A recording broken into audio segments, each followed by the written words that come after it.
Okay, Dustin, here's everything that I've done to this bike. Some of it you wouldn't need to do. And I don't know if the Cyclops is on there, but this headlight is pretty cool. It's kind of a pain in the ass. I had to modify the bracket up here I had to cut into it and file it so that it wouldn't hit the stuff because I wanted to keep this thing. I think it looks cool. And square up the wires and everything. Okay, what makes this bike awesome are these forks. The first inch or two of travel is just super plush. So when you're riding over rough, like washboard, like the washboard from side-by-sides, it just sucks it up. Then this front brake isn't too grabby. It's pretty good. I like it a lot. And then the oil is stored in the frame so that the frame is the oil cooler. And so we'll just keep going here. Aftermarket gas can, it's 4.7, it's a Clark. I don't like how big the Cherby is. It's a lot bigger, another almost gallon and a half or something like that. But then I put a USB power thing. These are double take mirrors. You can unscrew it and then you can move them around, get them out of the way, whatever. What else? Pro taper handlebars. They're not very expensive. They want you to drill holes in there. I just kind of scuffed it up a little bit, and then for the throttle tube and for this part right here, the factory ones have a hole. A lot of guys do it. I don't want to put a weak link in the bar. Also didn't do that over here. Then these are just a Cherby hand guards. They're pretty easy peasy, nothing to them. This has a smog delete.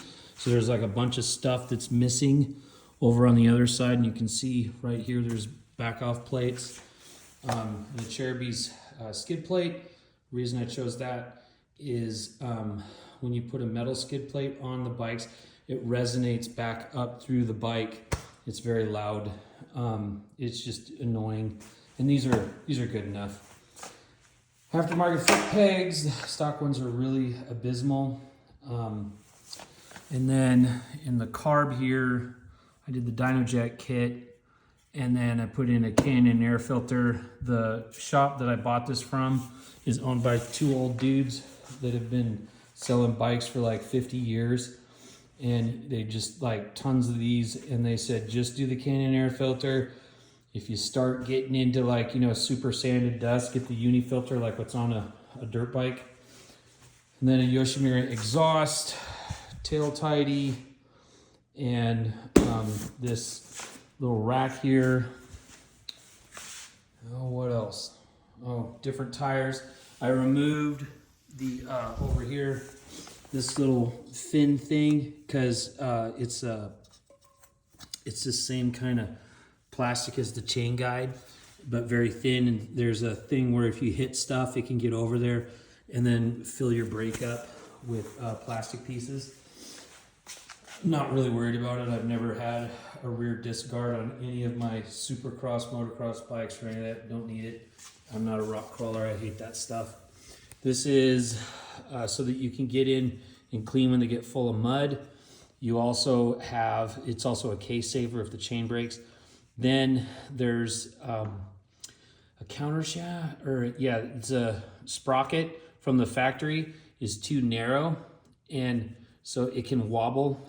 And used ones, you have to be really careful unless they've done this. And this is only like a $30 part or $20 part. The other thing to watch for, obviously, is if people have worn through the chain guide for the swing arm. That's with all bikes. What else? I think that's kind of about it. I'm gonna do a lithium battery on this, but with the DynoJet kit, your choke is up here, and turn the gas on, but it starts.